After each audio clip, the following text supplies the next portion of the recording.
안녕하세요. 축구 전문 기자 한준입니다. 2012 카타르 월드컵 조별리그 일정을 마치고 16강의 열전이 빠르게 시작됐습니다. 네덜란드와 미국, 아르헨티나와 호주의 경기로 문을 열었는데요. 사실 이름값으로 보자면 네덜란드와 아르헨티나의 일방적인 결과가 예상이 됐지만 역시 이변의 월드컵답게, 기적의 월드컵답게 쉽지 않은 승부가 펼쳐졌습니다. 물론 네덜란드와 아르헨티나의 8강 빅매치가 성사가 되긴 했는데요. 이 두 팀이 8강에 오르는 과정 속에 많은 우여곡절도 있었고 대단한 기록들도 있었고 무엇보다 처음으로 또 은퇴하기 전에 마지막 월드컵이라고 투혼을 불사르고 있는 리오넬 메시 선수의 미친 왼발이 나왔거든요. 이 왼발이 특히 미쳤던 이유, 다양한 기록과 세부 분석, 네덜란드의 강점까지 총정리하고 분석해드리겠습니다. 2022 카타르 월드컵 16강 1일차 경기입니다. 현지 시간으로는 12월 3일 토요일에 열렸고요. 한국 시간으로는 12월 4일 일요일 0시와 4시에 각각 새벽에 펼쳐졌습니다. 먼저 칼리파 인터내셔널 스타디움에서 네덜란드와 미국의 경기가 열렸는데요. 네덜란드가 3대1로 완승을 거뒀고요. 아르헨티나는 아흐마드 빈 알리 스타디움에서 호주의 2대1로 간신히 승리했습니다. 물론 2대0으로 앞서고 있었지만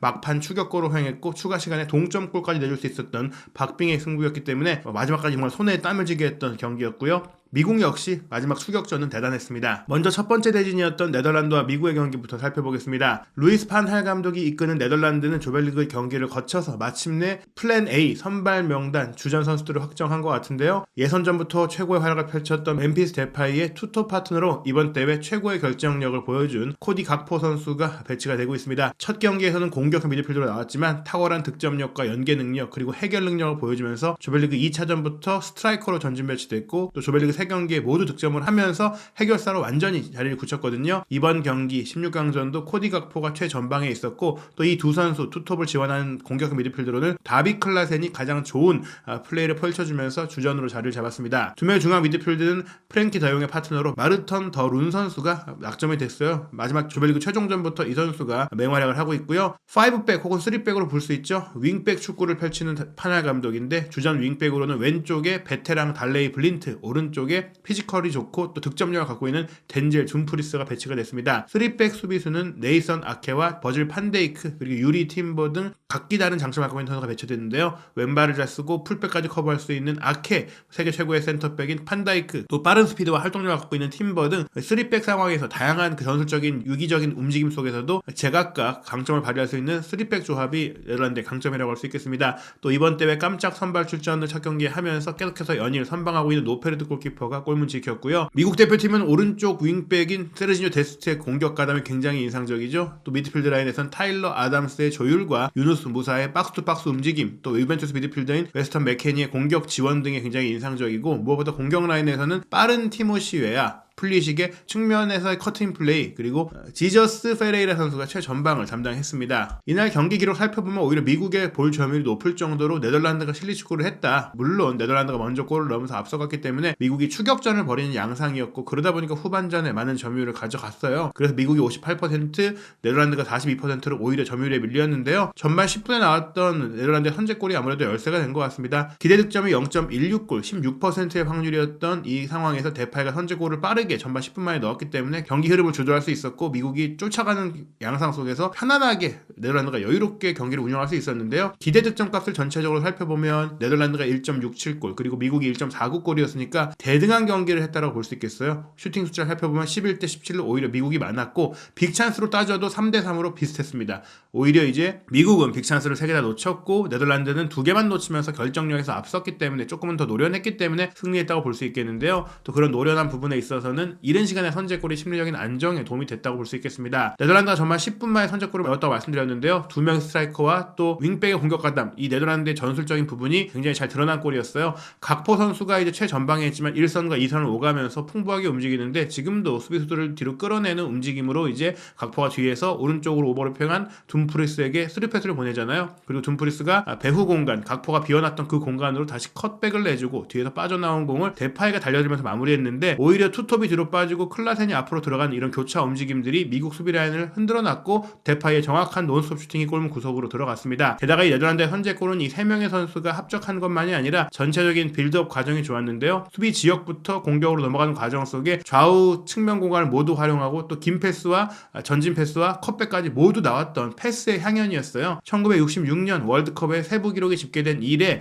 네덜란드 대표팀이 본선에서 가장 긴 패스 연결을 통해 넣은 골, 20회의 공격 시퀀스를 통해 넣은 골이라는 점에서 네덜란드 축구가 효율적인 것뿐 아니라 토탈 사카의 본질을 또 유지하고 있다는 것을 볼 수 있었습니다. 또한 멤피스 데파이는 개인적으로 A매치 43호 골을 기록했는데요. 이 기록으로 클라스 얀 훈텔라르의 기록을 넘어섰고 네덜란드 대표팀 역사상 최다 골을 기록하고 있는 로빈 판페르시의 기록에 7골 차이로 다가섰습니다. 판페르시가 50골을 기록하고 있는데 멤피스 데파이의 지금 나이와 기세를 생각한다면 네덜란드 대표팀의 역대 최다 득점자가 충분히 될 수 있는 흐름입니다. 네덜란드는 전반 추가 시간 한 골을 더 넣으면서 편안하게 전반전을 마쳤어요. 전반 추가 시간 1분 오른쪽 측면에서 스로인으로 공격이 전개됐는데 둠프리스 선수가 이제 클라센의 스루 패스를 받아서 깊숙한 측면 지역으로 들어갔고 또 한 번 이제 날카로운 컷백을 연결했고 이 컷백은 왼쪽 윙백인 블린트가 달려들어와서 마무리했습니다. 뭐 사실 토트넘의 경기를 많이 보시는 분들도 아시겠지만은 윙백 축구를 잘 활용하는 것이 또 윙백의 공격력을 잘 활용하는 것이 3백 전술 그리고 투톱 전술의 핵심이에요. 3백을 쓰더라도 3톱을 쓰면은 원톱 양옆에 윙포워드들이 골을 넣는다면 투톱을 쓸 경우에는 투톱이 중앙에 몰려있고 그 투톱 옆쪽을 윙백이 점유하면서 윙백이 윙처럼 활약하고 미드필드 라인을 두텁게 가져가는 그런 전술적인 특징을 보이게 되는데 바로 그런 축구가 판할 감독의 3호이라고 할 수 있겠죠. 윙백이 패스하고 윙백이 마무리하는 윙백의 합작골이 나오면서 2대0이 됐는데요. 특히 둠프리스 선수는 선제골을 어시스트한 것에 이어 두 번째 골까지 어시스트하면서 전반전에만 멀티 어시스트를 기록한 역대 첫 번째 네덜란드 대표 선수가 됐다고 합니다. 뭐 다른 나라의 경우에는 그런 선수 있었지만 네덜란드에서는 이 둠프리스가 전반전에 아주 뜨거운 활약을 펼친 도우미 역할을 했고요. 물론 미국도 이대로 물러서진 않았죠. 후반 31분에 퓰리식 선수의 문전 우측 돌파 이은 스루 패스를 라이트 선수가 정말 기가 막히게 의도했는지 모르겠지만 발뒤꿈치로 툭 튀어 올리면서 로빙 슈팅이 됐고 이게 이제 골문 구석으로 빨려 들어가면서 2대1이 됐고요. 그 뒤에 미국이 총공세를 또 펼치면서 2대2까지 바라볼 수 있는 상황이 됐었는데 이 추격 의지의 찬물을 끼얹은 선수가 역시 네덜란드의 좌우 윙백입니다. 이번에는 도움을 올린 선수와 득점을 올린 선수가 바뀌었어요. 후반 36분 달레이 블린트의 왼발 크로스 패스를 둠프리스가 문전 우측으로 치고 들어오면서 발리 슈팅으로 연결해 3대1을 만들었습니다. 서로가 이제 득점과 도움을 주고받으면서 네덜란드의 윙백 축구가 얼마나 강력한지 보여줬는데요. 특히 둠프리스는 전반전 멀티도움에 이어 후반전 쐐기골까지 1골 2도움의 맹활약을 펼치면서 이날 경기 공식 맨 오브 더 매치로 선정이 됐습니다. 게다가 둠프리스는 1974년 요한 크루이프, 1978년 론 렌센브링크에 이어서 월드컵 단일 경기 3개 이상의 공격 포인트를 기록한 또 오랜만에 나온 역대 세 번째 선수가 됐다고 하거든요. 덴젤 둠프리스의 이제 윙백으로서의 활약이 아주 각광받는 대회라고 할 수 있겠고 지난해 유로 2020에 이어 둠프리스가 네덜란드의 측면 병기로 주목받고 있습니다. 뒤이어 열린 아르헨티나와 호주의 경기에서는 역시 아르헨티나가 이제 공격 구성이 구축이 됐죠. 메시의 공격 파트너로 라우타로 마르티네스가 아니라 맨체스터 시티에서 뛰고 있는 신성 풀리안 알바레스가 배치가 됐고 또 베테랑 미드필더 파푸 고메스, 브라이튼 미드필더 마칼리스터가 2선에서 지원을 하게 됐고요. 대회 도중에 이제 역삼각형 미드필더로 이제 전술을 바꾼 아르헨티나인데요. 마칼리스터와 더불어 로드리고 데폴 선수가 이제 메잘라 역할을 하면서 공격 지원이 굉장히 좋아졌고 이 두 선수들의 역동적인 움직임이 파푸 고메스나 메시 선수를 좀 잘 지원해주는 상황이 되고 또 알바레스의 움직임까지 살아나는 그런 효과를 내고 있어요. 포백 라인은 몰리나, 로메로, 오타멘디, 아쿠냐가 확실하게 자리를 잡고 있고 여기에 엔소 페르난데스가 후방 조율사로서 또 맹활약을 하고 있는 상황이고요. 호주 같은 경우는 신속한 이제 선굵은 역습 축구, 속도감 있는 축구를 보여주고 있죠. 매튜 레키와 듀크, 맥그리 이런 선수들이 높이와 속도, 역습 축구를 많이 펼치고 있고 미드필드 라인과 수비 라인은 피지컬이 좋은 선수들이 이제 몸으로 막아내고 또 빠른 롱패스를 전개하고 있습니다. 이 경기는 아르헨티나가 일방적인 볼 점유율을 가져갔어요. 61%대 39%였고 기대 득점도 아르헨티나가 1.61골, 호주는 0.59골로 아르헨티나가 이길만한 내용이었습니다. 슈팅 숫자도 아르헨티나가 14개, 호주가 5개였고 빅찬스도 4대1로 아르헨티나가 조금 더 수월하게 이겼어야 되는 경기가 아니냐 싶었어요. 아르헨티나가 3차례나 빅찬스 미스를 하면서 어떻게 보면 더 많은 골차로 이길 수도 있는 경기였는데요. 일단은 아르헨티나가 이렇게 많은 기회를 만들었지만 호주의 이런 6탄 수비라든지 무엇보다 조금 부족했던 공격 라인의 결정력 문제 때문에 골을 쉽게 넣지 못했는데 무엇보다 이날 경기 해결사는 있었다는 메시 선수죠. 전반 35분에 기가 막힌 왼발 슈팅을 성공시키면서 선제골을 넣었기 때문에 호주의 저항을 생각보다 쉽게 무너뜨릴 수가 있었는데 이 왼발 슈팅의 성공 가능성이 4%에 불과했습니다. 기대 득점값이 0.04골이었으니까 거의 불가능에 가까웠던 틈 사이를 뚫고 들어간 왼발 슈팅 골이었어요. 이날 경기의 이제 폰몹 기준, 통계 배치 기준의 평점을 보면 메시 선수가 8.7점으로 가장 높았고 최우수 선수로 선정이 됐습니다. 메시 선수의 영향력이 확실했는데 홀로 6개의 슈팅을 기록하기도 했지만 4개의 기회 창출까지 기록했고 이렇게 공격적인 플레이를 펼치면서도 90%의 패스 성공률을 기록하면서 메시가 드디어 진가를 보여주고 있다. 메시 선수가 이제 사우디에 패배한 첫 경기에 다소 부진했지만 이번 대회 두 번째 경기 멕시코를 이기는 상황부터 굉장히 이제 본인의 실력을 보여주면서 호날두와의 부진에 대조적으로 맹활약을 하고 있고요. 또 호날두보다 먼저 월드컵 본선 역대 9번째 골을 기록하면서 본인의 역사를 만들어가고 있습니다. 또 골만 잘 넣는 게 아니라 기회 창출 부분에 있어서도 자신의 대표팀 선배이자 아르헨티나의 월드컵 우승을 이끌었던 디에고 마라도나의 기록을 따라잡았는데요. 절묘하게도 이 기록이 좀 맞물리고 있어요.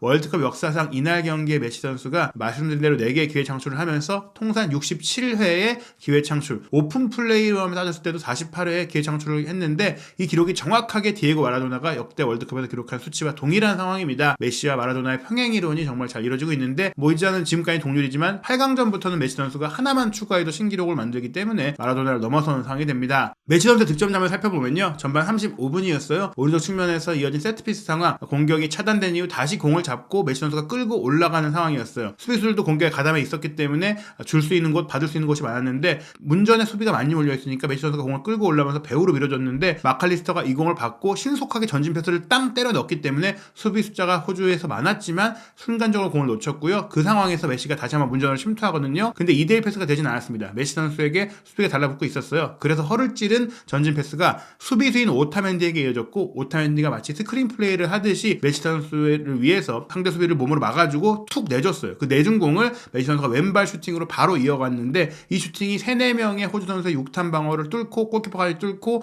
왼쪽 골문 하단 구석을 찔렀습니다. 워낙에 날카로운 슈팅이었기 때문에 막을 수가 없었는데요. 메시 선수의 이제 슈팅에 대한 세부 기록까지 실시간으로 나왔는데 시속 53km에 달하는 속도였습니다. 아주 빠른 속도였다고 할 수 없지만 순간적으로 근거리에서 이런 슈팅이 빠르게 나왔고 또 공의 회전 숫자와 거리는 16.7m라는 이런 세부 기록까지 나올 정도로 이번 대회 월드컵에서 아주 상세하게 메시의 골을 분석을 해줬는데요. 메시 선수가 대단했던 게 개인적으로 성인 경기, 바르셀로나, 파르생제르맹에서의 이제 클럽 경기와 아르헨티나 대표팀에서의 경기까지 다 합치면 이번 경기가 개인적인 1000번째 출전이었다고 합니다. 그 1000번째 출전에서 788호 골을 기록을 했고요. 그러면서 어시스트가 338개니까 총 789호 골을 기록하게 된 것이고 338개 어시스트까지 또 올리고 있었으니까 이번 경기를 통해 1000경기 1127회의 공격 포인트를 기록한 것이다. 그리고 무엇보다 이 골이 인상적이었던 게 메시 선수가 월드컵 우승을 하지 못했고 월드컵에서 좀 부진하다는 평가를 많이 받았던 이유 중에 하나가 16강 이후 단계, 노가웃 스테이지 단계에서는 한 번도 골을 넣은 적이 없었는데 이것이 메시 선수의 789호 골 중에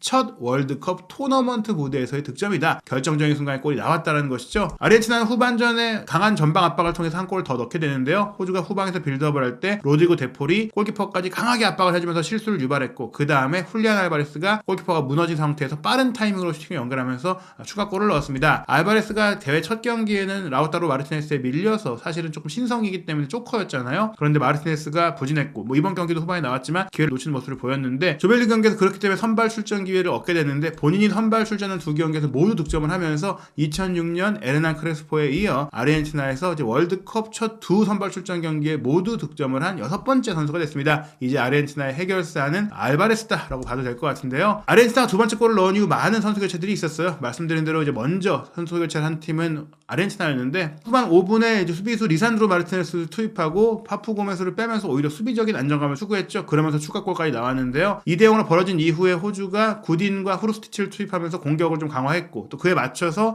아르헨티나도 라우타로 마르티네스와 탈리아 피코를 투입하면서 체력도 보강해주고 로테이션을 조금 가동하는 8강을 대비하는 모습을 보였습니다. 그리고 후반 27분에도 3명의 교체 선수를 호주가 투입했는데 가랑 쿠올 선수와 프란 카라치치 그리고 제이미 맥클라렌 선수였는데 여기서 주목할 선수가 바로 가랑 쿠올 선수예요. 이 가랑코올이 호주 최고의 유망주인데 불과 18세 79일의 나이로 월드컵 경기를 뛴 것입니다. 이 기록은 1958년 브라질의 펠레가 17세 249일의 나이로 출전했던 것 이후 노가웃 스테이지 기준, 그러니까 이제 16강 이후 조별리그를 통과한 그 토너먼트 단계에서는 두 번째로 이제 어린 기록을 세웠다고 할 수 있겠습니다. 그리고 이 선수가 좋은 활약을 하게 되는데 일단은 교체 선수들이 다 활약을 했어요. 후반 32분에 구딘이 시도한 중거리 슈팅이 엔소 페르난데스를 맞고 굴절되면서 골문 고속으로 향해 2대1이 됐거든요. 호주가 한 골 따라갔죠. 그리고 마지막까지 총공세를 펼쳤는데 추가 시간 7분이 주어졌고 그 추가 시간이 끝나기 직전 쿠올 선수가 문제 도축해서 결정적인 슈팅 기회를 맞았는데 에밀리아노 마르티네스의 선방에 막히고 말았습니다. 여기서 골이 들어갔더라면 경기가 연장전으로 갈 수 있었던 상황인데요. 어찌됐거나 쿠올 선수가 본인의 이런 그 토너먼트 무대에서 어린 나이에 능력을 보여줬다는 것은 호주의 또 미래를 기대할 수 있는 부분인 것 같습니다. 말씀드린 대로 8강전 첫 번째 대진이 완성이 됐습니다. 네덜란드와 아르헨티나가 8강전에서 만나게 됐고요. 이 경기는 한국 시간으로